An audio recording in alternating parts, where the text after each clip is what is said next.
கைகளை தட்டிக்கொண்டே என் மேன்மையை பெருக பண்ணி என்னை மறுபடியும் தேற்றுவி. இக்கட்டை கண்ட எனக்கு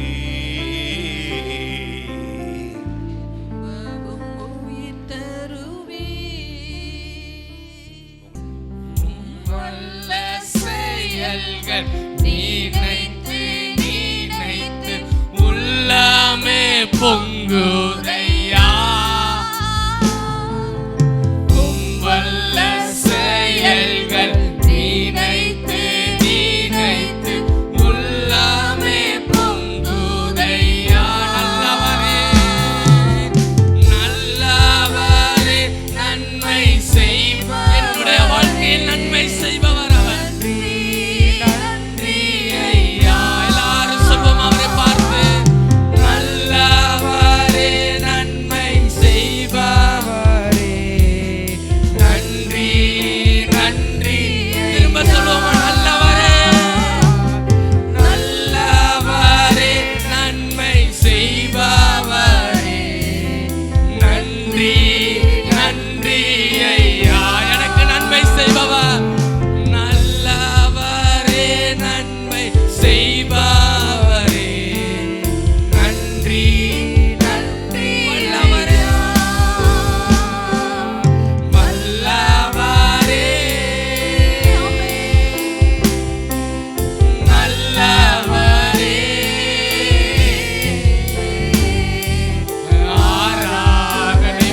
என்னுடைய ஆராதனை ஆண்டவரே, ஆராதனை. நல்லவரே நல்லவரே வல்லவரே. தேவ பிரசன்னம் இறங்கணும்.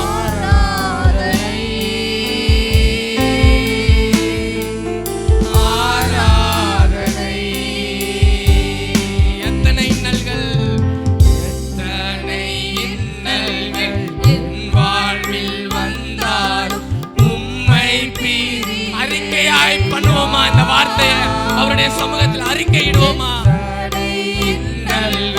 என் வாழ்வில் வந்தால் உம்மை பிரியேனையா, சித்தமே செய்து சாட்சியாய் அறிக்கை பண்ணுவோம், அறிக்கை பண்ணுவோம். நிச்சயம் உம்முடைய சித்தம் செய்வேன் ஆண்டவரே, சித்தமே செய்து சாட்சியாய் வாழ்வே. நிச்சயம் நிச்சயமே ரட்சகரே இயேசுநாதா, ஆராதனை ஆராதனை. எல்லாரும் சேர்ந்து சொல்லுவோமா?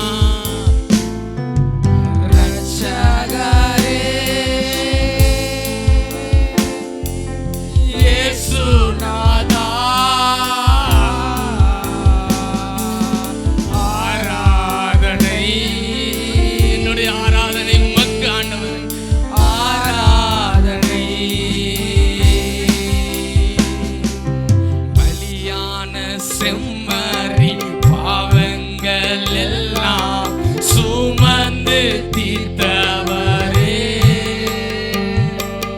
பலியான செம்மறி பாவங்கள் எல்லாம் சுமந்து தீர்த்த எனக்காக சுமந்தவர் அவர். பரிசுத்த ரத்தம் எனக்காக பாக்கியம் பாக்கியம் நமக்காக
ஆராதனை ஆண்டவரே முழு உள்ளத்தோடு செலுத்துகிறோம் ஆண்டவரே.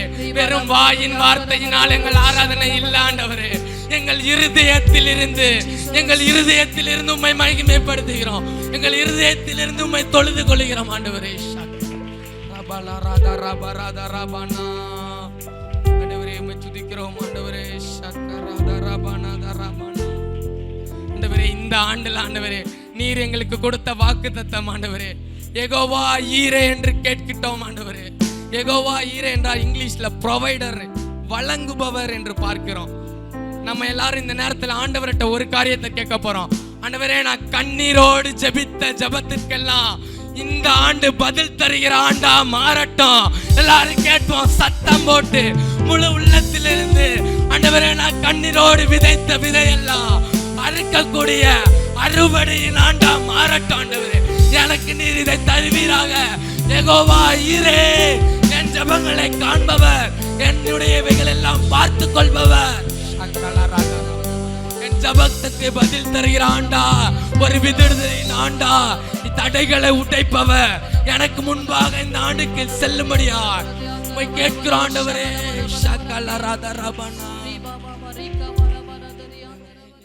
ஒன்று, அவர் விசுவாசத்தை அறிக்கை செய்தார். ஸ்தோத்திரம். ஒன்று, விசுவாசத்தை அறிக்கை செய்தார். நம்பர் 2, துரிதமாய் கீழ்ப்படிந்தார். அதான் தம்பி சொன்னாப்ல, துரிதமாய் கீழ்ப்படிந்தார். ஸ்தோத்திரம். நம்பர் 3, ஆழமான அன்புள்ளவராக இருந்தார். நீங்க ஆசீர்வதிக்கப்படுவதற்கு, உங்க சந்ததி ஆசீர்வதிக்கப்படுவதற்கு, ஸ்தோத்திரம், நீங்க ஆபிரகாம் செய்ததையே செய்யுங்கள் என்று உங்களை நான் உற்சாகப்படுத்தினேன். ஸ்தோத்திரம். ஒன்று, எப்ப வாயை திறந்தாலும் அங்க என்ன வார்த்தை தான் வரணும்?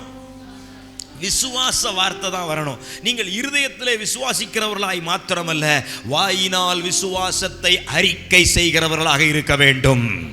அல்லேலூயா. ஸ்தோத்திரம். ஆமா, நீங்க ஆசீர்வதிக்கப்படுவதற்கான முதல் ஸ்டெப்பு ஸ்தோத்திரம். அட என்ன வேணாலும் நடக்கட்டும், நான் பேசுறது என்னவா தான் இருக்கும்? விசுவாச அறிக்கையாகத்தான் இருக்கும். நாம் பேசுவது விசுவாசம் உள்ள வார்த்தையாகத்தான் இருக்கும் என்று நீங்கள் இன்றைக்கு தீர்மானம் எடுப்பீங்கன்னா, ஆண்டவர் உங்களை ஆபிரகாமை போல ஆசீர்வதிக்க போதுமானவராக இருக்கிறார். நம்பர் 2, துரிதமான ஒரு கீழ்ப்படிதல். ஸ்தோத்திரம். கீழ்ப்படிவாங்க. ஸ்தோத்திரம். 6 மாசம் கழிச்சு, 1 வருஷம் கழிச்சு. ஸ்தோத்திரம். அதனால தான் நான் சொல்லி கொடுத்துருக்கேன் விசுவாச பிள்ளைகளுக்கு. ஆண்டவர் ஒன்று சொன்னாரா, பாஸ்டர் ஒன்று சொன்னாரா, நீங்கள் வாயில சொல்ல வேண்டிய முதல் வார்த்தை என்ன வார்த்தை? சரி பாஸ்டர். ஸ்தோத்திரம். அம்மா அப்பா சொன்னாங்களா, பெரியவங்க ஒன்று சொன்னாங்களா, முதல்ல சொல்ல வேண்டிய வார்த்தை சரி பாஸ்டர். இந்த வார்த்தையை சும்மானாலும் நீங்கள் சொல்லி பாருங்களேன். இந்த வார்த்தையை சும்மானாலும், ஒரு பாஸ்டர் ஒரு வார்த்தை சொல்கிறாரா, அது உங்களுக்கு பிடிக்காட்டாலும் முதல் வார்த்தை சரி பாஸ்டர் அப்படி சொல்லி பாருங்க. அதில் ஒரு ஆசீர்வாதத்தை கர்த்தர் வைத்திருக்கிறார். ஆமாம். ஸ்தோத்திரம். பாருங்க, ஆபிரகாம் சொன்னது சரி, துரிதமாக கீழ்ப்படிஞ்சான். நான் கேட்குறேன், ஆபிரகாம் ஆண்டவர் சொன்னதை செஞ்சாரா? ஆண்டவர் சொன்னார், ஈசாக்கை எனக்கு என்ன செய்யி, பலி செலுத்துன்னு சொன்னார். நான் கேட்குறேன், ஆபிரகாம் ஈசாக்கை பலி செலுத்தினாரா? இல்லை. ஆமாம். அதுக்காக கீழ்ப்படியலன்னு இல்லை, அவர் சொன்னார் பாருங்க சரின்னு. அந்த வார்த்தையே அவர் கீழ்ப்படிந்ததாக கர்த்தர் எண்ணி ஆபிரகாம் ஆசீர்வதித்தார். அல்லேலூயா. சில பிடிக்காத காரியத்தை, சில முடியாத காரியத்தை கர்த்தர் உங்கள்கிட்ட வந்து சொல்லும்போது, அதற்கு நீங்கள் சொல்ல வேண்டிய முதல் பதில் துரிதமான கீழ்ப்படிதல். என்ன தெரியுமா? சரி ஆண்டவரே, சரி பாஸ்டர் ஐயா. அல்லேலூயா. ஸ்தோத்திரம். அந்த வார்த்தை, முதல் வார்த்தை சரின்னு வந்துட்டுனா, அதுக்கப்புறம் உனக்கு ஆசீர்வாதம் தான். அட நீ அதை கீழ்ப்படுகிற, அதற்காக முயற்சி பண்ற, அதை தோத்து போற, அதெல்லாம் 2வது 3வது. துரிதமான கீழ்ப்படுதல். பாஸ்டர் ஒன்று சொன்ன, எனக்கு சரியா புரியலையே, சரி பாஸ்டர். ஐயோ, அவர் சொல்றது எனக்கு பிடிக்கவே இல்லையே, சரி பாஸ்டர். இல்லை, அவர் சொல்றாரு ஆனால் செய்ய முடியாத, அதெல்லாம் சரி பாஸ்டர். கஷ்டமா இருக்குல்ல? இன்னையிலேருந்து ப்ராக்டிஸ் பண்ணுங்க. இதில் நான் ப்ராக்டிஸ் பண்ணி ஜெயிச்சு தான் உங்கள்கிட்ட பேசி கொண்டிருக்கிறேன். எனக்கு மேலே இருக்கிற பாஸ்டரோ, அவங்களுக்கு மேலே இருக்கிற கர்த்தரோ ஏதாவது ஒன்று சொன்னாங்கன்னா, அதுக்கு நான் சொல்கிற முதல் பதில் என்ன தெரியுமா? அதுக்கு நான் சொல்கிற முதல் பதில் என்ன தெரியுமா? சரி பாஸ்டர். நான் பைபிள் காலேஜ் படிக்கிற காலத்திலிருந்து சென்ட்ரல் பாஸ் ஆனதுக்கு அப்புறமும் நான் யோசித்து பார்க்குறேன், எங்கள் ஐயா ஒன்று சொன்னாங்கன்னா அதுக்கு நான் முதல்ல சொல்கிற வார்த்தை என்ன வார்த்தை? சரிங்க ஐயா. ஆமாம், அது சரியோ தப்போ லாபமோ நஷ்டமோ, எனக்கு பிடிச்சதோ பிடிக்கலையோ, புரிஞ்சுதோ புரியலையோ, நான் முதல்ல சொல்கிற வார்த்தை என்ன வார்த்தை? சரி. ஸ்தோத்திரம். ஆபிரகாமுக்குள் இருந்த துரிதமான கீழ்ப்படிதல் ஆபிரகாமுக்கு அத்தனை பெரிய ஆசீர்வாதத்தை கொண்டு வந்ததற்கு துரிதமான கீழ்ப்படிதல் ஒரு காரணமாக இருந்தது. ராத்திரி சொல்றாரு, அதிகாலையிலே புறப்பட்டு கட்டையை பிளந்து கொண்டு வேலைக்காரரை கூட்டிக் கொண்டு ஸ்தோத்திரம் ஈசாக்கையும் தூக்கத்திலிருந்து எழுப்பி கொண்டு புறப்பட்டு போகிறார்.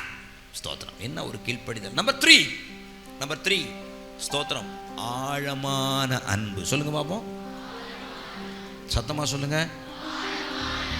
ஸ்தோத்திரம். ஆண்டவர் மேல உங்களுக்கு அப்படி ஒரு அன்பு இந்த வருஷம் வருவதாக. எவரையும் விட ஆண்டவரை நான் நேசிக்கிறேன். எதையும் விட நான் ஆண்டவரை அதிகமாய் புரியும் நினைக்கிறேன். ஸ்தோத்திரம். வீட்டுக்காரரை விட, வீட்டம்மாவை விட. ஸ்தோத்திரம். எப்படி இப்படிலாம் ஆக்ஷன் போடுறோன்னா ஒரே சண்டே ஸ்கூல் ஊழியம்தான். ஆமாம், ஸ்தோத்திரம். ஆமாம், வீட்டை விட, காரை விட, செல்ஃபோனை விட, ஸ்தோத்திரம், பாய் ஃப்ரெண்டை விட, கேர்ள் ஃப்ரெண்டை விட, ஸ்தோத்திரம், ஏசப்பா தான் எனக்கு ஃபஸ்ட்டு. அல்லேலூயா.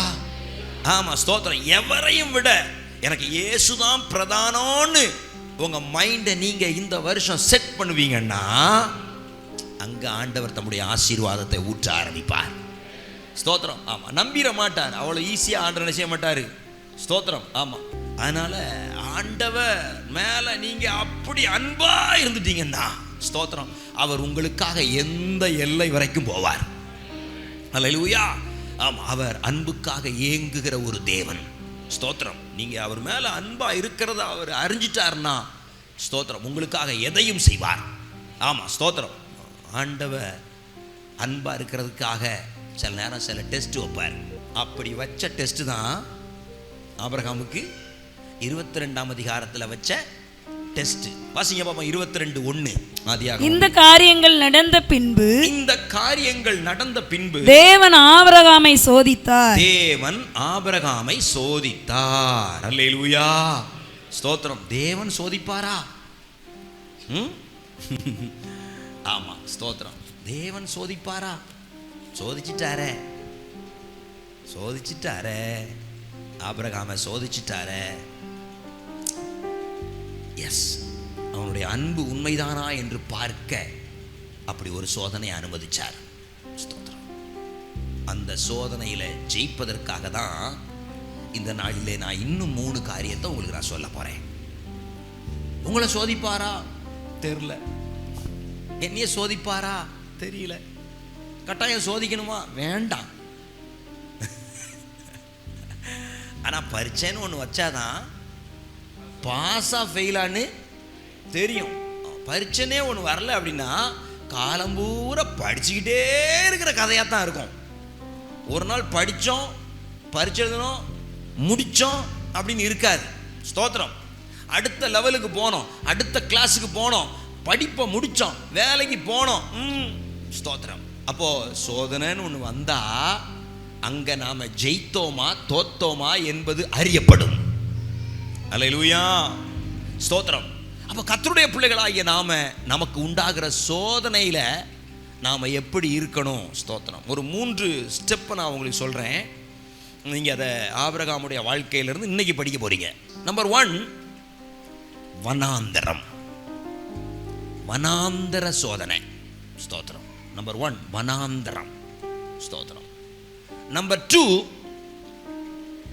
2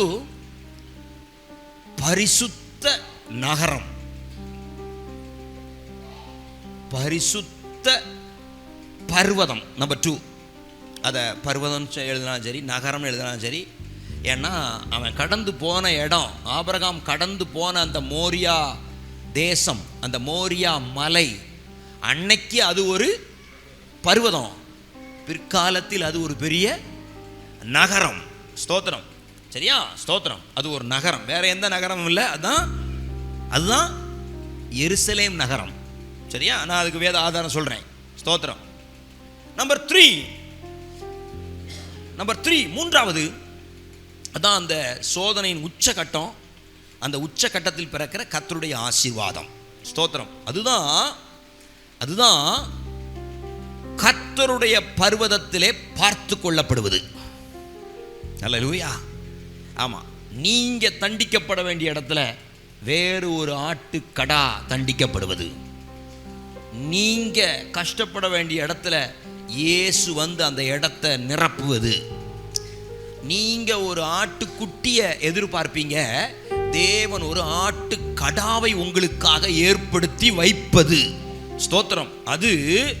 அது கர்த்தருடைய பர்வதத்திலே பார்த்து கொள்ளப்படுவது. அல்லேலூயா. அதான் தேர்ட் லெவல். ஸ்தோத்திரம். நம்பர் 1 நான் என்ன சொன்னேன்? வனாந்தரம். ஸ்தோத்திரம். அது என்ன? வனாந்தரத்துல உண்டாகிற சோதனை. ஸ்தோத்திரம். வேதம் சொல்லுகிறது, வாசிங்க ஆதியாகமத்தின் புஸ்தகம் 22ஆம் அதிகாரம். ஆதியாகமம் 22ஆம் அதிகாரம் 19ஆம் வசனம் வாசிங்க. ஆபிரகாம் தன் வேலைக்காரரிடத்துக்கு திரும்பி வந்தான். அவர்கள் எழுந்து புறப்பட்டு ஏகமாய் பெயர்செபாவுக்கு போனார்கள். ஆபிரகாம் பெயர்செபாவிலே குடியிருந்தான். இப்ப பெயர்செபாவில ஆபிரகாம் குடியிருந்ததுனால பெயர்செபாவில இருந்து தான் என்ன செஞ்சிருக்கணும்? மோரியா தேசத்துக்கு போயிருக்கணும். ஸ்தோத்திரம். அந்த பிரயாண தூரம்னு ஒன்று வருமே, 3 நாள். அது எந்த வசனம் பாருங்க? 4வது வசனம் வாசிங்க. 3ஆம் நாளில் ஆபிரகாம் தன் கண்களை ஏறெடுத்து பார்த்து தூரத்திலே அந்த இடத்தை கண்டான். தூரத்துல அந்த மோரியா மலையை காண்கிறான். இப்ப எத்தனை நாள் டிராவல் பண்ணிருக்காரு? எங்க இருந்து டிராவல் பண்ணாரு? பெயர்சபா என்ற ஊர்ல இருந்து மோரியா என்ற தேசத்தை நோக்கி அவர் என்ன செய்யறாரு?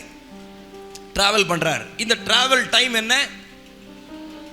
அப்போ காரு பைக்கு அப்படி ஒன்றும் வசதி இல்லை. அப்போ டிராவல் பண்ணுறதுக்கும் வழி இல்லை. ஒரே வழி என்னதான் செஞ்சாகணும்? நடந்து தான் போகணும். நீங்கள் வேணால் உங்கள் பைபிளில் கடைசி பக்கத்தில் பாருங்கள், ஆபிரகாம் பிரயாணம் பட்ட தேசங்கள்னு இருக்கும். இந்த பெயர்சபாவுக்கும் அந்த எருசலேமுக்கும் இந்த மொத்த தூரம் எவ்வளோ தெரியுமா? 44 மைல். கிலோமீட்டரில் சொல்லணும்னா 70 கிலோமீட்டர். எவ்வளோ தூரம்? 70 கிலோமீட்டர். திருநெல்வேலியிலேருந்து நாகர்கோயில் தூரம் தான் பெயர்சபாவுக்கும் எருசலேமுக்கும் உள்ள தூரம். இதுல எருசலேமுக்கும் பெத்லகேமுக்கும் எவ்வளவு தூரம் தெரியுமா? எருசலேமுக்கும் பெத்லகேமுக்கும் 3 மைல் சொல்றாங்க. எருசலேமுக்கும் பெத்லகேமுக்கும் 3 மைல். ஸ்தோத்திரம். அப்போ இந்த கேப்ல தான், அந்த ரெண்டுக்கும் நடுவில் தான் என்ன இருக்குது? மோரியா என்ற ஒரு மலை. அதை வேதம் தேசம் என்று சொல்லுகிறது. சரியா? ஸ்தோத்திரம். இப்போ ஆபிரகாம் இந்த 70 கிலோமீட்டரை எவ்வளவு நாள் நடந்திருக்காரு? 3 நாள் நடந்திருக்கார். இரவும் பகலும் நடந்தார்னு சொல்லல, 3 நாள் நடந்தார் என்று போட்டிருக்கிறது. சரியா? ஸ்தோத்திரம். ஒருவேளை இரவு என்ன பண்ணிருக்கலாம்? ஒரு இடத்துல கூடாரம் போட்டு என்ன பண்ணிருக்கலாம்? தங்கியிருக்கலாம். நாங்குநேரி வரைக்கும் போயிட்டு அங்கே ஒரு கூடாரம் போட்டு தங்கியிருக்கலாம். அடுத்தது பிள்ளைய கூட்டிட்டு. நான் சொல்றேன், இந்த வனாந்தர பிரயாணத்தில் ஆபிரகாமுடைய இருதயம் அதிகமாய் வாதிக்கப்பட்டது, சோதிக்கப்பட்டது. பாருங்க, ஒரு சந்தோஷமா ஒரு கல்யாணத்துக்கு போகும்போது எப்படி போவோம்? உற்சாகமா போவோம். ஆனா ஒரு துக்கத்துக்கு போகும்போது, செத்துட்டாங்க ஆனாலும் துக்கத்துக்கு போகும்போது அழுதுகிட்டே போவோம். கொண்டு போற ஆளை கொல்ல போறோம் அப்படின்னா அது ரொம்பவே துக்கமா இருக்கும். அதுவும் பலி கொடுக்க போற ஆளு பிள்ளைன்னா அதை விட துக்கமா இருக்கும். அந்த பிள்ளைய காத்திருந்து 100வது வயசுல பெற்றெடுத்தோமானால் அந்த துக்கத்துக்கு அளவே இல்லை. ஆனாலும் கர்த்தர் அப்படி ஒரு காரியத்தை ஆபிரகாம்கிட்ட கேட்டுட்டாரு. அத பெயர்சபாவிலேயே ஈசாக்க பலி செலுத்தின்னு சொன்னா கூட இந்த 3 நாள் இந்த வனாந்தர டென்ஷன் ஆபிரகாமுக்கு இல்லாமல் இருந்திருக்கும். ஆனால் கர்த்தர் வனாந்தரத்தில் கொண்டு போய் ஆபிரகாமை சோதிக்கிறார். வனாந்தரம் அது ஒரு நல்ல இடம் இல்லை. அது தனிமைப்படுத்தப்பட்ட இடம். நமக்கு விருப்பமானவர்கள் பிரியமானவர்கள் கூட இல்லாத ஒரு இடம். நம்ம விரும்பினதை வாங்கி சாப்பிட முடியாத ஒரு இடம். நாம் வசதியாய் தங்க முடியாத ஒரு இடம். ஸ்தோத்திரம். தேவன் சில நேரங்களில் நாம் அவர் மேல் அன்பா இருக்கிறோமா என்பதை பார்ப்பதற்கு சில வனாந்தரத்தை நம்முடைய வாழ்க்கையில் அனுமதிக்கிறார். ஸ்தோத்திரம். அது ஆபிரகாமா மட்டும் இல்லை, இயேசு கிறிஸ்துவா இருந்தாலும் அவர் பிதாவின் பார்வையிலே விலையேற பெற்றவர், சுத்த பொன் என்று விளங்கும்படிக்கு இயேசுவுக்கும் பிதாவானவர் ஒரு வனாந்தரத்தை அனுமதிக்கிறவராக இருக்கிறார். இயேசுவுக்கே ஒரு வனாந்தரம், ஆபிரகாமுக்கு ஒரு வனாந்தரம், அப்புறம் பிரவீன்குமாருக்கு மட்டும் என்ன ரோஸ் கார்டனா? இல்லை இல்லை. எந்த தேவ பிள்ளைக்கும் கர்த்தர் ஒரு வனாந்தரத்தை அனுமதிக்கிறார்.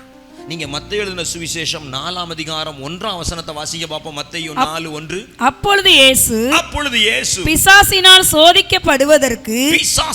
சோதிக்கப்படுவதற்கு ஆவியானவராலே வனாந்தரத்துக்கு கொண்டு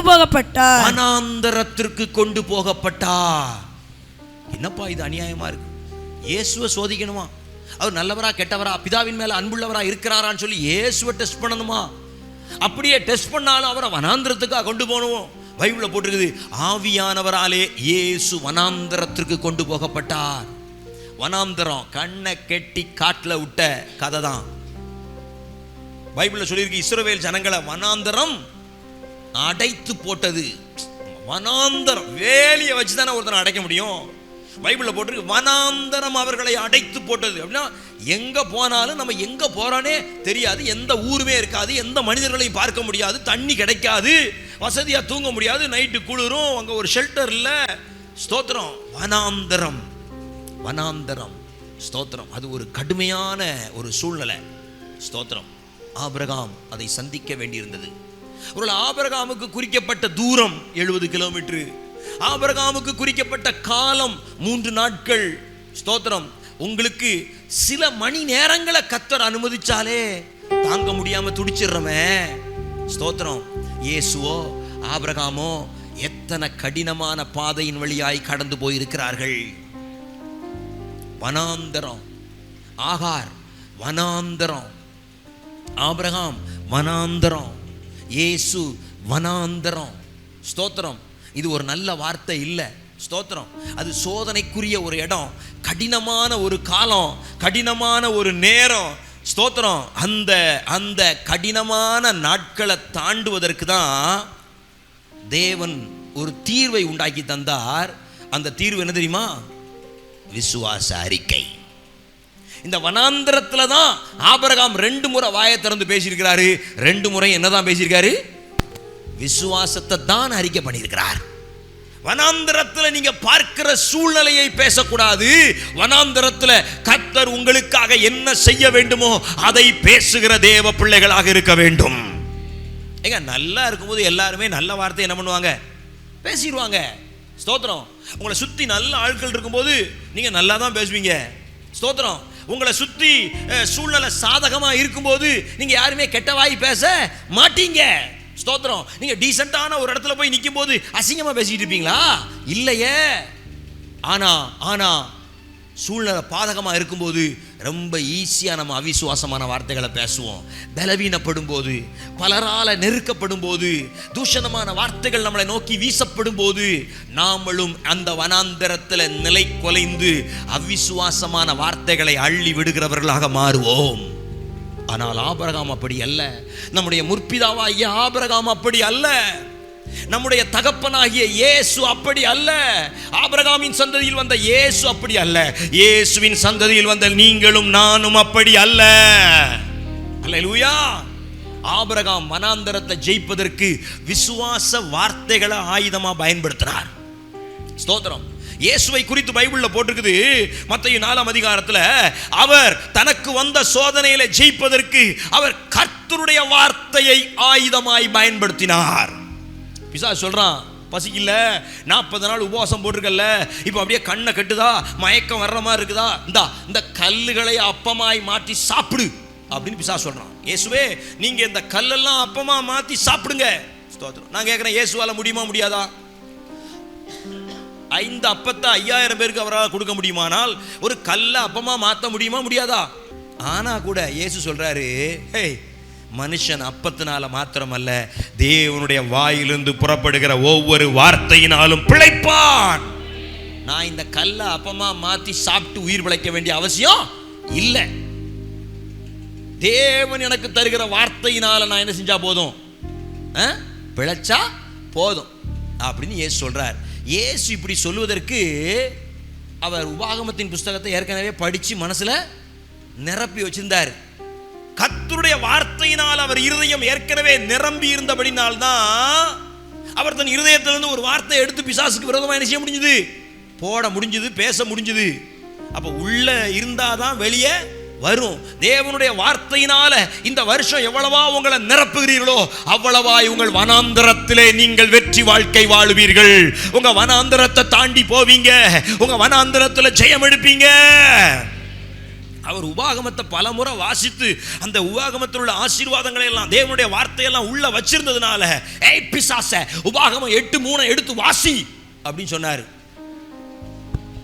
பிசாசு அதை பார்த்தா அதுல போட்டிருக்குது, உபாகமத்துல வாசிங்க அந்த வசனத்தை. அவர் உன்னை சிறுமைப்படுத்தி உன்னை பசியினால் வருத்தி மனுஷன் அப்பத்தினால் மாத்திரமல்ல கர்த்தருடைய வாயிலிருந்து புறப்படுகிற ஒவ்வொரு வார்த்தையினாலும் பிழைப்பான் என்பதை உனக்கு உணர்த்தும்படிக்கு நீயும் உன் பிதாக்களும் அறியாதிருந்த மன்னாவினால் நீங்கள் அறியாதிருந்த மன்னாவினால் நான் உங்களை என்ன பண்ணேன்? போஷித்தேன். பழைய ஏற்பாட்டில் அதே மத்தேயு 4 அதிகாரம் 4 வசனம் வாசிங்க. அவர் பிரதியுத்தரமாக, இயேசு பிரதியுத்தரமாக, மனுஷன் அப்பத்தினால் மாத்திரமல்ல தேவனுடைய வாயிலிருந்து புறப்படுகிற ஒவ்வொரு வார்த்தையினாலும் பிழைப்பான் என்று எழுதியிருக்கிறதே. எல்லாரும் வாயை திறந்து சொல்லுங்க, எழுதியிருக்கிறதே. அல்லேலூயா. ஆமா, நீங்க இன்னும் கூட ஒரு வார்த்தை தைரியமா சொல்லலாம், சொல்லப்பட்டிருக்கிறதே, எழுதியிருக்கிறதே. எங்க சபையில எனக்கு வாக்குத்தத்தம் வந்ததே, எங்க பாஸ்டர் எனக்கு ஒரு வாக்கு விட்டாரே. அல்லேலூயா. நீங்க தைரியமா அந்த வார்த்தையை என்ன பண்ணலாம்? பிடித்துக் கொள்ளலாம். தைரியமா அந்த வார்த்தையை நீங்க பிடித்துக் கொள்ளலாம். ஸ்தோத்திரம். நீங்க தான் அந்த வார்த்தைக்கு உரிமைப்பட்டவர்கள். ஆன்லைன்ல இதை கேட்கிறவர்கள் அந்த வார்த்தைக்கு உரிமைப்பட்டவர்கள். இதை கேட்காதவர்களுக்கு அந்த வார்த்தை எவ்வளவு உரிமையோ எனக்கு தெரியாது. ஆனால் இந்த வார்த்தையை எனக்கான கர்த்தருடைய வார்த்தை என்று விசுவாசிக்கிறவர்களுக்குள்ளே அந்த கர்த்தருடைய வார்த்தை பேலன்ஸ் செய்ய வல்லமை உள்ளதாக இருக்கிறது. அன்றைக்கு இயேசுவுக்காக ஒரு வார்த்தை கொடுக்கப்பட்டது. மனுஷன் அப்பத்தினால மாத்திரமல்ல தேவனுடைய வாயிலிருந்து புறப்படுகிற ஒவ்வொரு வார்த்தையினாலும் அவன் பிழைப்பான், பிழைக்க முடியும் என்ற வெளிப்பாடு வந்தபடினால பிசாசை பார்த்து சொல்றாரு, டேய் பிசாசே, நீ காண்பிக்கிற கல்ல அப்பமா மாத்தி சாப்பிட்டு நான் பிழைக்க வேண்டிய அவசியம் இல்ல. நான் கர்த்தருடைய வார்த்தையை சாப்பிட்டே நான் என்ன பண்ணிக்கிறேன். ஒரு வேத அறிஞர் சொல்றாரு, என்ன நடக்கிறதோ அது நீங்கள் ஏற்கனவே பேசியது. என்ன நடக்க வேண்டும் என்று விரும்புகிறீர்களோ அதை நீங்கள் பேசுவீர்களானால் அதுவே உங்களுக்கு நடக்கும். ஆமா, ஒன்றும் புரியல. ஆமா, புரியாட விட்டுருங்க, நம்ம ரொம்ப டீப்பாலாம் போக வேண்டாம். என்ன நடக்குதோ அது என்ன தெரியுமா நடக்குது? எதை பேசிக்கிட்டே இருந்தீங்களோ அது நெஞ்சிட்டு.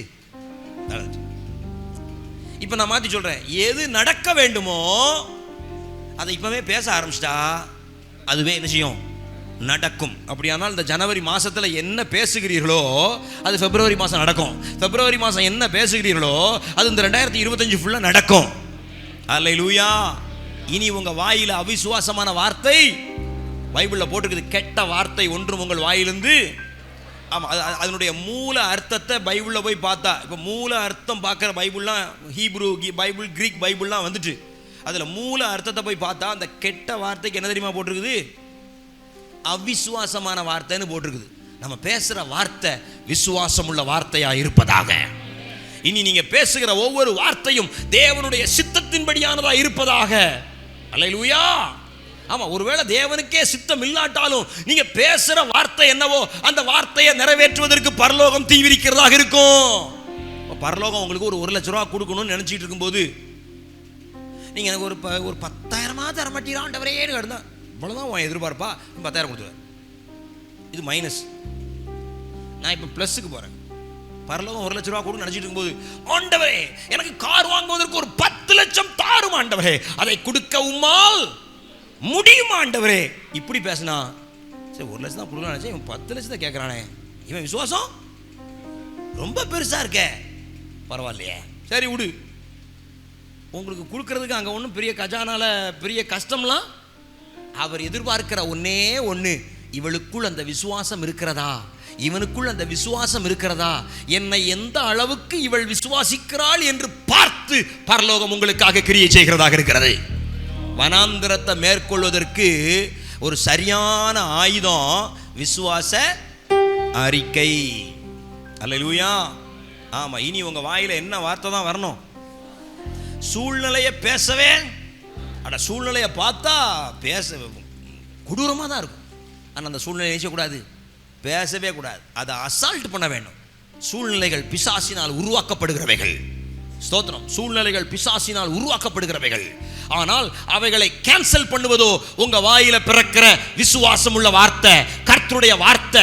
கர்த்தருடைய வார்த்தையை இயேசு பேசினார். விசுவாசிக்கிற வார்த்தையை ஆபிரகாம் பேசினார். ஆபிரகாமுக்கும் இயேசுவுக்கும் அந்த சோதனை ஜெயமாய் முடிந்தது. நீங்களும் விசுவாச வார்த்தைகளை பேசும்போது, கர்த்தருடைய வார்த்தையை பேசும்போது உங்க சோதனையும் ஜெயமாய் முடியும் என்று உங்களுக்கு சொல்லுகிறேன். ஹல்லேலூயா. ஆபிரகாமுக்கு வந்த சோதனை அப்பா உங்களுக்கு வந்துட போகுது. இயேசுவுக்கு வந்த சோதனை அப்பா உங்களுக்கு வந்துட போகுது. அவர்கள் சந்தித்த அந்த மாபெரும் சோதனைகளையே விசுவாச வார்த்தைகளினாலும் தேவனுடைய வார்த்தையினாலும் ஜெயித்திருப்பார்களானால், அவர்களுடைய வனாந்தரம் விசுவாச வார்த்தையினால் ஜெயிக்கப்பட்டிருக்குமானால், நான் சொல்றேன் உங்க வனாந்தரம் எல்லாம் ஒரு பெரிய மேட்டரே. 10 அடிக்கு ஒரு தண்ணி தொட்டியை வச்சுக்கிட்டு தான் ஆண்டவர் உங்களை சோதிக்கார். தவிச்சா படக்குன்னு கோரி குடிச்சுக்கிறதுக்கு. ஆனால் அந்த 10 அடியை கிராஸ் பண்ணுறதுக்குள்ள எம்மா தவிக்குதே, எனக்கு தாகம் எடுக்குதே, எனக்கு அப்படியே அப்போ சித்திரம் போல வருதே போகுதுன்னு அதை வாயால் வேற சொல்லி தொலைச்சி. அல்லேலூயா. No no. உங்கள் வனாந்தரத்தை ஜெயிப்பதற்கு விசுவாச வார்த்தையை நீங்கள் ஆயுதமாய் பயன்படுத்த நான் விரும்புகிறேன். அல்லேலூயா. நம்பர் 2, ஸ்தோத்திரம். கர்த்தரின் பர்வதம், பரிசுத்த நகரம் அல்லது தேவாலயம். சரியா? ஸ்தோத்திரம். மத்தேயு எழுதின சுவிசேஷம் 4ஆம் அதிகாரம் 5ஆம் வசனத்தை வாசிங்க.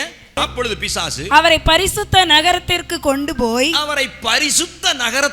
போய் தேவாலயத்து உப்பரிகையின் மேல் அவரை நிறுத்தி தேவாலயத்தின் உப்பரிகையின் மேல் அவரை நிறுத்தி அவ்வளவுதானே 5ஆம் வசனம்? அதோட நிறுத்திடுங்க. ரெண்டுமே டேஞ்சரஸான இடம்.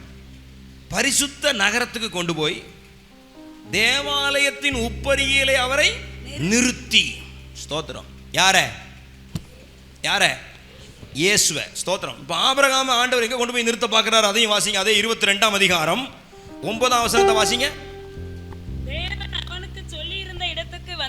தேவன் ஆபிரகாமுக்கு சொல்லி இருந்த இடத்திற்கு வந்தார்கள். அங்கே ஆபிரகாம் ஒரு பலிபீடத்தை உண்டாக்கி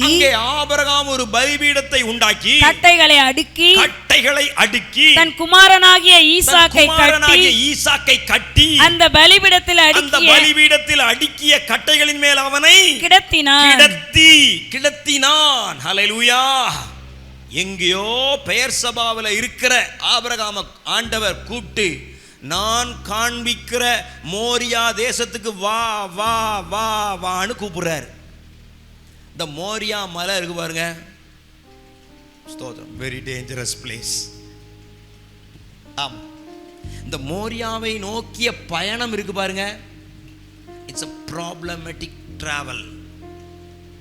கானானை நோக்கிய பயணம், பரலோகத்தை நோக்கிய பயணம் இந்த மோரியா பயணத்துக்கு சமமான ஒரு பயணமாக இருக்கிறது. எத்தனை பேருக்கு நான் சொல்றது புரியுது? அன்றைக்கு மோரியாவாக இருந்த இடம் தேவன் ஆபிரகாமை சோதிப்பதற்காக தெரிந்து கொண்ட இடம். பிதா இயேசுவை சோதிப்பதற்காக முன்குறித்த இடம். ஸ்தோத்திரம். அந்த இடத்தை நோக்கி தான் நம்மளை ஆண்டவர் பயணிக்க சொல்றார்.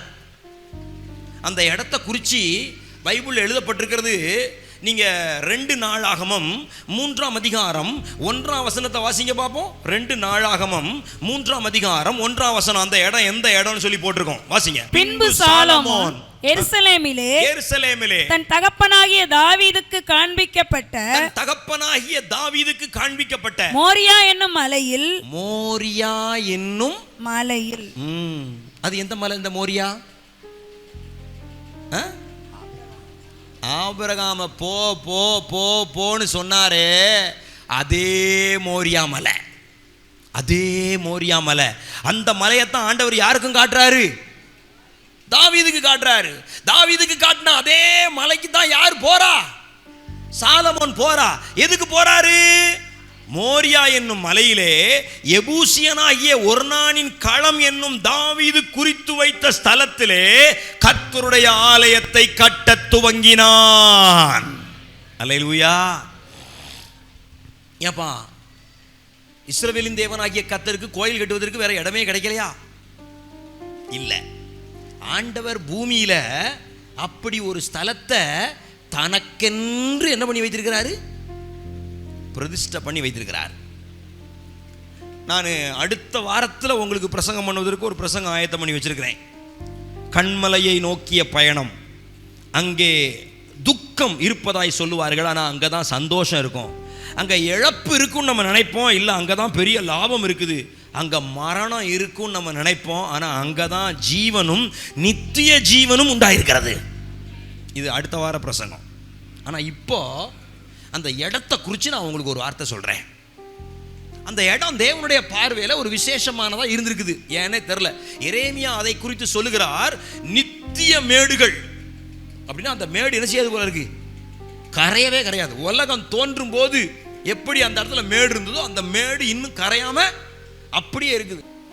ஆபிரகாமுக்கு ஒரு மோரியா குறிக்கப்பட்டிருந்தது சோதனைக்காக. அதே இடம்தான் இயேசு கிறிஸ்துவுக்கும் என்ன செய்யப்பட்டிருந்தது?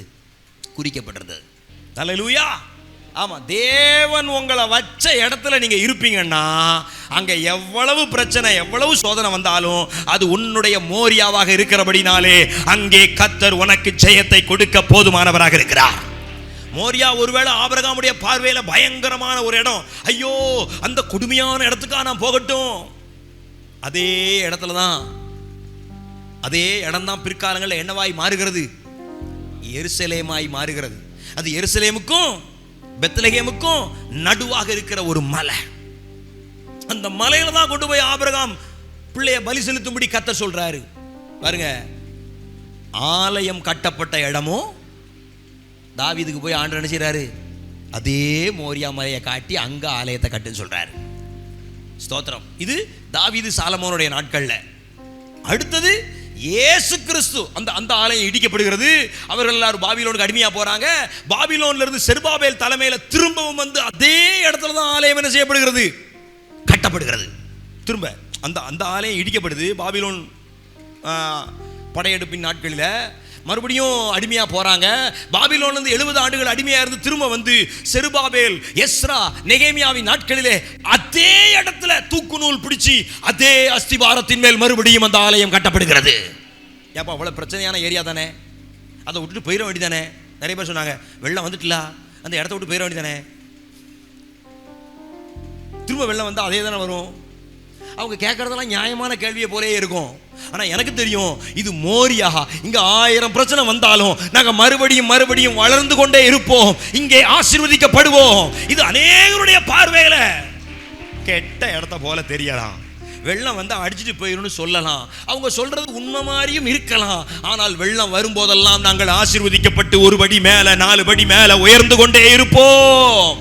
ஏனென்றால் இது எங்களுக்காக கர்த்தரால் முன்குறிக்கப்பட்ட மோரியா. அல்லேலூயா. ஆமா, உங்களுக்காக ஆண்டவர் குறித்திருக்கிற மோரியா எதுவோ அங்கே வாசம் பண்ணுவதற்கு ஸ்ட்ராங்கா இருங்க. ஆண்டவர் மோரியாவை ஆபிரகாமின் மகன் ஈசாக்க பலி செலுத்துவதற்காக தெரிந்து கொண்டார். தாவீதின் சாலமோனின் நாட்களிலே கர்த்தர் தமக்கென்று முழு பூமியிலும் ஒரு ஆலயம் இல்லாத போது தனக்கென்று ஒரு ஆலயத்தை கட்டுவதற்காக அந்த இடத்தை தெரிந்து கொண்டார். ஸ்தோத்திரம். அந்த ஆலயம் பாவத்து நிமித்தம் இடிக்கப்பட்டாலும் மறுபடியும் ஆலயம் கட்டப்படும் போது தூக்கு நூல் அதே இடத்துல பிடித்து தூக்கப்படுவதற்கு ஆண்டவர் சித்தமுள்ளவராக இருந்தார். அதுக்கப்புறம் 2000 வருஷம் தாண்டி இயேசு கிறிஸ்துவின் நாட்களில செருபாபேல், எஸ்ராவின் மூலமா கட்டப்பட்ட அதே ஆலயத்துக்கு மேல இயேசுவை சோதிக்கும்படி பிசாசு கொண்டு போய் நிறுத்துகிறான். அல்லேலூயா. ஆமா, இன்னைக்கு 2வது வர்ற சோதனை என்ன தெரியுமா? ஊழியத்து நிமித்தம், ஆலயத்து நிமித்தம், ஸ்தோத்திரம், வருகிற ஒரு ஆவிக்குரிய சோதனை. ஆபிரகாமுக்கு வந்த 2வது சோதனை என்ன தெரியுமா? முதல் சோதனை என்ன சொன்னேன்? வனாந்தரம், இருதயத்தில் தவிப்பு, ஸ்தோத்திரம், குழப்பம். 2வது சோதனை ஆலயம், ஊழியம், ஆவிக்குரிய போராட்டம். ஸ்தோத்திரம். ஒரு குறிப்பிட்ட காலகட்டம் வரைக்கும் தாங்க சாப்பாட்டுக்கு பார்க்கணுமே, கறிக்கு பார்க்கணும், போக்குவரத்து பார்க்கணுமே, கரண்ட் பில்லை கட்டணுமே. ஆனால் ஒரு மனுஷனுடைய நிஜ வாழ்க்கையின் பிரச்சனை என்ன தெரியுமா? ஆவிக்குரிய வாழ்க்கையை சேதப்படுத்துவதில் தான் பிசாசு கவனமாக இருந்து போராடி கொண்டிருப்பான். That is the real struggle of a believer. ஒரு விசுவாசியினுடைய சரியான உண்மையான பிரச்சனை என்பது, நாளைக்கு குழம்புக்கு என்ன செய்வோம், ஃபீஸ் கட்ட என்ன செய்வோம், நம்ம கடன் அடைக்க என்ன செய்வோம், பிள்ளைய கல்யாணம் முடிச்சு கொடுக்க என்ன செய்வோம், இதெல்லாம் ஒரு பிரச்சனையே. இதெல்லாம் கர்த்தர் என்ன செய்வார்? பார்த்து கொள்வார். இது ஒரு மேட்டரே கிடையாது. வனாந்தரத்தில் கூட விசுவாச அறிக்கையை பண்ணி நீ என்ன பண்ணிடலாம்? கர்த்தர் என் கடனை அடைப்பார், கர்த்தர் என் பிள்ளைய கரை ஏற்றுவார், கர்த்தர் எனக்காக வீட்டை கட்டி கொடுப்பார், கர்த்தர் எனக்காக யாவையும் செய்வார் சொல்ல அது அப்படியே நடக்கும் இயேசுவின் நாமத்தினாலே. அதை மேற்கொள்றது, அந்த பிரச்சனையை தீர்ப்பது ஒரு பெரிய விஷயமே இல்லை. ஆனா ஆவிக்குரிய மண்டலத்தில் ஆலய சம்பந்தமாய், ஊழிய சம்பந்தமாய் ஒரு பிரச்சனை வரும். அது முதல்ல வந்த பிரச்சனை வனாந்தரத்தில் கல்லு அப்பமாகும்படி சாப்பாட்டு பிரச்சனை, ஃபீஸ் கட்டுற பிரச்சனை, கரண்ட் பில்லு கட்டுற பிரச்சனை, வீட்டு வாடகை கொடுக்குற பிரச்சனை, சாப்பாட்டு பிரச்சனை. அது ஒரு பெரிய, அது ஒரு உண்மையான பிரச்சனையே கிடையாது. இன்னைக்கு நிறைய பேர் அந்த பிரச்சனையிலேயே காலத்தை ஓட்டிட்டு வாழ்ந்து கொண்டிருக்கிறோம். இந்த 2025 அந்த பிரச்சனைகளுக்கு ஆண்டவர் முற்றுப்புள்ளி வைக்கிறார். அல்லேலூயா. ஆமா, ஸ்தோத்திரம். நீ கர்த்தருக்கு உண்மையா கொடுத்து பார், தசமபாகம் காணிக்கையில உண்மையா இருந்து பாரு.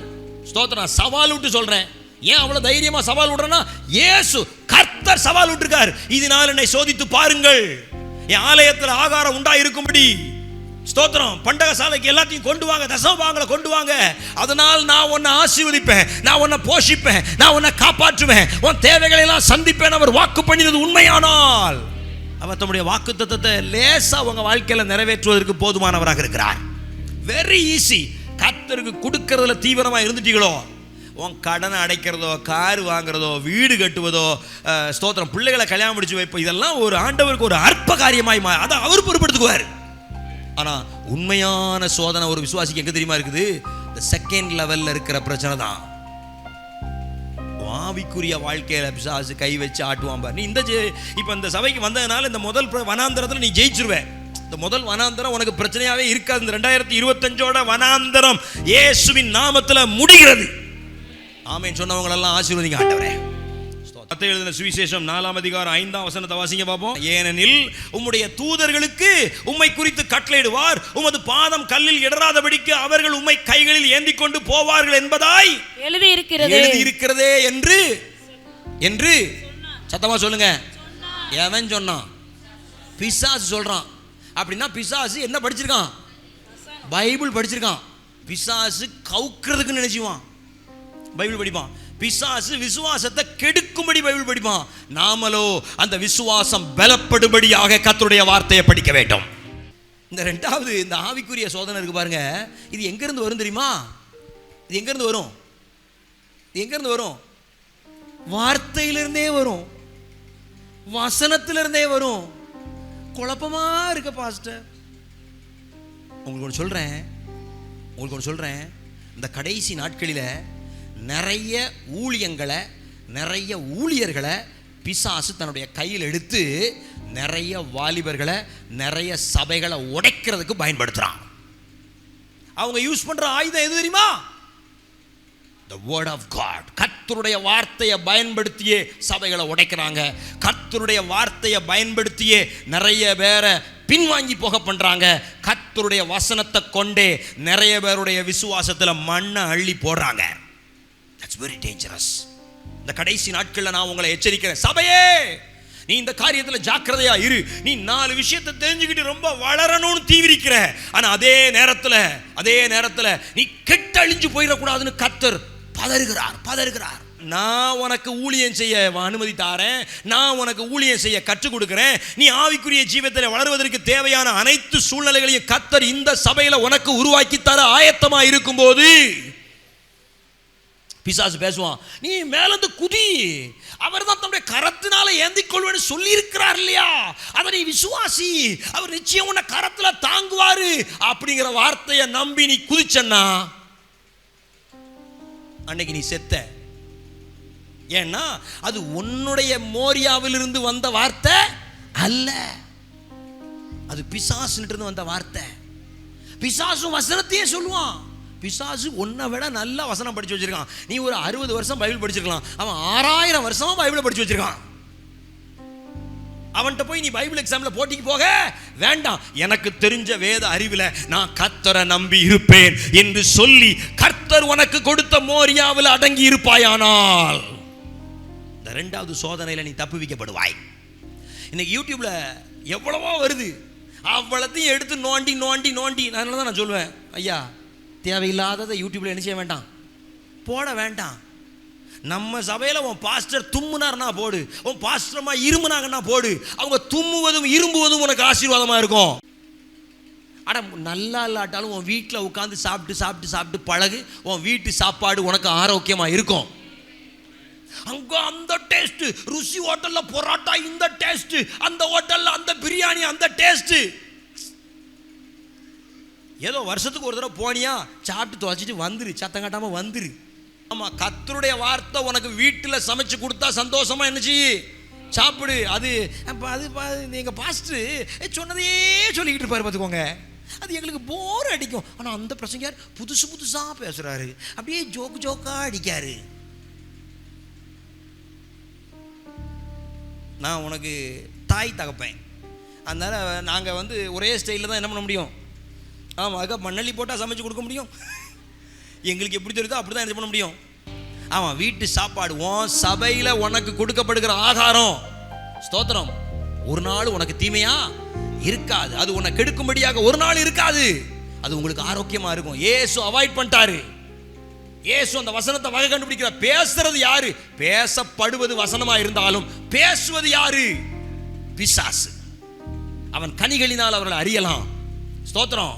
பிசாசு பேசுறானா, நீ வசனத்தையே பேசினாலும் உன் வசனம் எனக்கு வேண்டாம். சில நேரங்களில் நான் அதில் கண்டிப்பாக இருக்க வேண்டியிருக்கும். சில நேரங்கள் சில ஆட்கள் சில வசனத்தை பேச துடிப்பாங்க, நீ வசனம் பேச வேண்டாம். நான் ஊழியம் செய்யணும் பாஸ்டர், நீ ஊழியம் செய்ய வேண்டாம். சில நேரங்களில் சிலர் அப்படி தான் செய்ய வேண்டியிருக்கு. ஆமாம், பேதுரு பொங்கிட்டு ஆண்டவரே நீ மரிக்க கூடாது, யார் உங்க மேல கை வைக்க நான் விட மாட்டேன். அவன் பட்டயத்தை எடுக்கிறதுக்குள்ள நான் எடுத்து அவன் காதை வெட்டிடுவேன். ரொம்ப ஸ்பீடான ஆள் தான். பட்டயத்தை உன் உரையிலே போடு, உன் சோழி என்ன உண்டு அதை போய் பாரு, அப்பாலே போ. இப்படி கடிந்து கொண்டார் இயேசு. அவன் என்ன இயேசுக்கு விரோதமாவா பண்ணா? யார் தூண்டுதல்ல பண்றான் அவனுக்கே தெரியாம அவன் சில நேரம் அப்படி தூண்டுதல்ல பண்ணிடுவான். விசுவாசிகளுக்கே தெரியாம சில நேரம் பிசாசனுடைய தூண்டுதல்ல நம்ம சில யூடியூபுக்கும் சில ஃபேஸ்புக்கும் செவி கொடுத்து பின்னாடி போய்கிட்டு இருப்போம். நான் இன்னைக்கு சொல்றேன், கர்த்தருடைய வார்த்தையே ஆனாலும் எங்கிருந்து வருகிறது என்பதை வகை கண்டு அதற்கு ரெஸ்பாண்ட் பண்ணி பாருங்க. அது உங்களுக்கு ஆரோக்கியமா இருக்கும். உங்க சோதனையில ஜெயிப்பதற்கு அது உங்களுக்கு உதவியாக இருக்கும். அல்லேலூயா. ஆபிரகாம் ஜெயித்தார், இயேசு ஜெயித்தார். எப்படி ஜெயித்தார்கள்? ஸ்தோத்திரம். இது கர்த்தரிடத்திலிருந்து வந்ததா என்று பார்த்து ஜெயித்தார்கள். அந்த இதுக்கு நடுவில் கர்த்தர் பேசினாரா? நான் இன்னைக்கு காலையில் அந்த பைபிளை படிக்கும்போது பாருங்க, முதல்ல கர்த்தர் நைஸாக கூப்பிடுறாரு. 22:1 பாருங்க, ஆபிரகாமே அப்படி நைஸாக கூப்பிடுவார். அப்படிதானே? 22:1 எப்படி கூப்பிடுறாரு ஆபிரகாமே? வாசிங்க 22:1. எப்படி எனில், எப்படி சொல்லிச்சாருன்னா, அவர் அவனை நோக்கி ஆபிரகாமே என்றார். அதட்டியா கூப்பிடுறாரு. நான் இதை நைஸா சொல்றேன், நைஸா சொல்லுங்க, ஆபிரகாமே. எதுக்கு வராரு? ஒரு டேஞ்சரஸான விஷயத்த சொல்ல வராரு. அதுக்கப்புறம் ஆண்டவர் ஆபிரகாம்கிட்ட பேசவே இல்லை. அதுக்கப்புறம் ஃபுல்லாக ஆபிரகாம் கிரியை தான் பண்ணிட்டு இருக்காரு. அப்புறம் ஒரு நாள் 3 நாள் பிரயாணத்துக்கு அப்புறம் ஒரு சம்பவங்கள்லாம் நடந்ததுக்கு அப்புறம் ஆபிரகாம் ஆண்டவர் கூப்பிடுறாரு. எப்படி தெரியுமா கூப்பிடுறாரு? ஆபிரகாமே ஆபிரகாமே அப்படி கூப்பிடுறாரு. அது எங்க கூப்பிடுறாரு? அப்பொழுது கர்த்தருடைய தூதனானவர் வானத்தில் இருந்து ஆபிரகாமே ஆபிரகாமே என்று கூப்பிட்டார். அல்லேலூயா. ஆமா, எதுக்காக தெரியுமா? பிள்ளைய கொல்வதற்கு கத்திய ஓங்கிட்டான். இப்போ நைஸாலாம் என்ன செய்ய முடியாது. அவன் கீழ்ப்படுகிறதுல ரொம்ப தீவிரமா மாறிட்டான். நான் சொல்றேன், இந்த முதல் தேவனுடைய சத்தத்துக்கும் 2வது தேவனுடைய சத்தத்துக்கும் நடுவுல பிசாசு அவன்கிட்ட பேசாம இருந்திருப்பான். நான் கேட்கேன், பிசாசு அவன்கிட்ட பேசாம இருந்திருப்பானா? எங்க அவனு மாம்சத்தில் இருக்கிற மனுஷன் தானங்க. பிசாசு அவன்கிட்ட பேசியிருப்பானா மாட்டானா? எவ்வளவோ பேசியிருப்பான். அதுவும் எங்க இருந்து பேசியிருப்பான்? வசனத்திலிருந்தே பேசியிருக்கலாம். ஆண்டவர் பேசினதையே ட்விஸ்ட் பண்ணி பேசியிருக்கலாம். இதுக்கு முன்னாடி அவன் அதே மாதிரி ஏவாள்கிட்ட பேசின பழக்கம் உடையவன், தேவன் பேசினதையே ட்விஸ்ட் பண்ணி விட்டவன். இந்த பழக்கம் அவனுக்கு உண்டு. ஏவாளையே ட்விஸ்ட் பண்ணி விட்டவன் ஆபிரகாமை ட்விஸ்ட் பண்ண வருவானா மாட்டானா? நிச்சயம் வந்திருப்பான். முதல்ல தேவன் ஆபிரகாமை கூப்பிட்டதுக்கும் கடைசியில் ஆபிரகாம தேவன் கூப்பிட்டதுக்கு நடுவுல பிசாசு எவ்வளவோ பேசியிருப்பான். அதுதான் அவனுடைய சோதனையின் உச்சம். அந்த 2வது லெவல் மண்டைக்குள்ள எவ்வளவோ வார்த்தைகள் வரும். இதுக்கு நீ செத்துடலாமே, உன் பிள்ளைய கொள்றதுக்கு நீ குத்திக்கலாமே. நான் சொல்றதெல்லாம் உண்மை, நீங்க நம்புங்க. இப்படிப்பட்ட சோதனைகள்லாம் ஆபிரகாமுக்கு வந்தது. அவனுடைய ஆவிக்குரிய வாழ்க்கையில தேவனுடைய வார்த்தையை மீறி நடக்கும்படியான சூழ்நிலைகளை பிசாசு கொண்டு வந்தான்.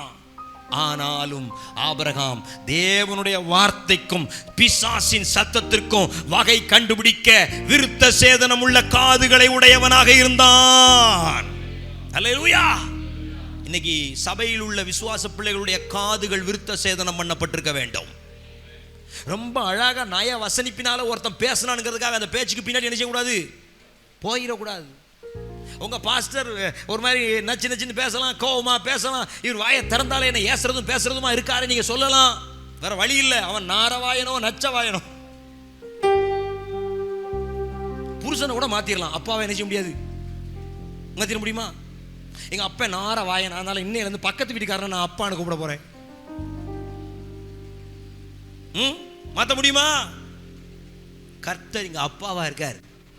அல்லேலூயா. ஆமா, அவன் நாரவாயனா இருந்தாலும் சரி, அவன் நச்சு வாயனா இருந்தாலும் சரி, அவன் என்ன செய்ய முடியாது, மாத்தவே முடியாது. என்ன இவ்வளவு துக்கமாயிட்டீங்க? வர வழியே இல்லை. ஆமா ஆமா, பிள்ளைய கூட மாத்தி விட்டுருவாங்க. இந்தா என் பிள்ளைய நீ வள கொண்டா, உன் பிள்ளைய. புருஷனை மாத்திக்கலாம், மனைவியை மாத்திக்கலாம், பிள்ளைய மாத்திக்கலாம். அம்மாவை மாற்ற முடியுமா? அப்பாவை மாற்ற முடியுமா? முடியுமா? வாய்ப்பே இல்லை ராஜா. கிறிஸ்து இயேசுவின் ரத்தத்தினாலே பிள்ளைகளாக நம்மளை ஆண்டவர் பெற்றெடுத்திருக்கிறாரு. நம்முடைய ரத்தத்தை விலைக்கிரயமாய் செலுத்தி நம்மளை பெற்றெடுத்திருக்கிறாரு. அசோகர் மாத்த வாய்ப்பே இல்லை, வாய்ப்பு இல்லை ராஜா. ஆமா, கர்த்தருக்கு ஸ்தோத்திரம். பொறுத்து தான் ஆகணும். அப்படி ஒன்றும் நான் ரொம்ப கொடுமையாக உங்களை ஒன்றும் கொடுமைப்படுத்தின மாதிரி எனக்கு தெரியல. ஆனால் சிலர் அப்படி ஃபீல் பண்ணுறீங்க. ஐயோ போதுக்கே பயமாக இருக்கு, பார்க்கவே பயமாக இருக்குது. நிறைய பேர் வீட்டில் பிள்ளைங்க ஐய் பாஸ்டர் வந்து சாப்பிடு இப்படி சொல்லி இந்த பிள்ளைகளுக்கு பூரா பாஸ்டரை பூச்சாண்டியா காட்டி பிள்ளைகளுக்கு சோறு விட்டுறது. ஏய் பாஸ்டர் வந்து அது உடனே பாஸ்டரா, இப்படியே சின்ன வயசுலேருந்து பாஸ்டரை வில்லனாவே காட்டி என்ன வேணாலும் பண்ணிக்கோங்க, என்னையும் மாற்ற முடியாது. ஆமா, ஒரு ஆள் கர்த்தர் எப்படியாவது இந்த காரியத்தை மாற்றி அமைக்க 40 நாள் உபவாசம் போட்டார். 40 நாள் உபவாசம் போட்டோன்னா கர்த்தர் இறங்கி வந்து அல்லேலூயா வாங்க ஆண்டவரே, பேசுங்க ஆண்டவரே, நல்ல ஒரு வார்த்தை சொல்லுங்க ஆண்டவரே. கர்த்தர் சொன்னாராம், நான் நேற்றும் இன்றும் என்றும் மாறாதவராக இருக்கிறேன். ஆண்டவரே இதை மட்டும் மாத்திருக்கேன். நீ வேணா மாறிக்கோ, நான் என்ன செய்ய மாட்டேன். ஆமா ஸ்தோத்திரம். நாங்கள் அந்த வழி வந்தவர்கள். அவர் ரத்தமாக்க எனக்குள்ள ஓடிட்டு இருக்குது. அல்லேலூயா. அவரா பார்த்து மாத்தினார்னா உண்டு. ஸ்தோத்திரம். இத்துடன் தலைப்புச் செய்திகள் 3வது பாயிண்ட் நம்ம இன்னொரு நாள் வியாழக்கிழமை பைபிள் ஸ்டடியில் படிப்போம். 3வது தான் உச்சக்கட்ட சோதனை. ஆனால் அங்கே கர்த்தர் பேசுவார், அங்கே கர்த்தருடைய வார்த்தை வெளிப்படும். அங்கே கர்த்தர் உங்களுக்காக யாவையும் செய்து முடிக்கிறவராக வெளிப்படுவார். அதுதான் சோதனையினுடைய ஜெயமாக இருக்கும். அது கண்மலையின் உச்சியிலே நடக்கிற சம்பவம். முதல் போராட்டம் வாய்க்கும் கைக்கும், சாப்பாடு வீடு பிரச்சனை. 2வது போராட்டம் ஆவிக்குரிய போராட்டம். 3வது போராட்டம் தேவனும் உங்களுக்குமான போராட்டத்தில் உண்டாகிற ஒரு ஜெயம். அல்லேலூயா. ஸ்தோத்திரம். கண்களை மூடுவோமா, முழங்கால் படிடுவோமா. அப்பா ஸ்தோத்திரம். ஆபிரகாம் சோதனையில் ஜெயிச்சாரப்பா, இயேசு சோதனையில் ஜெயித்தாரப்பா, நாங்களும் ஜெயிக்கணுமே. அல்லேலூயா. ஈரே ஈரே ஈரே எனக்கெல்லாம் நீரே, ஈரே ஈரே ஈரே யெகோவா ஈரே, ஈரே ஈரே ஈரே நீரே.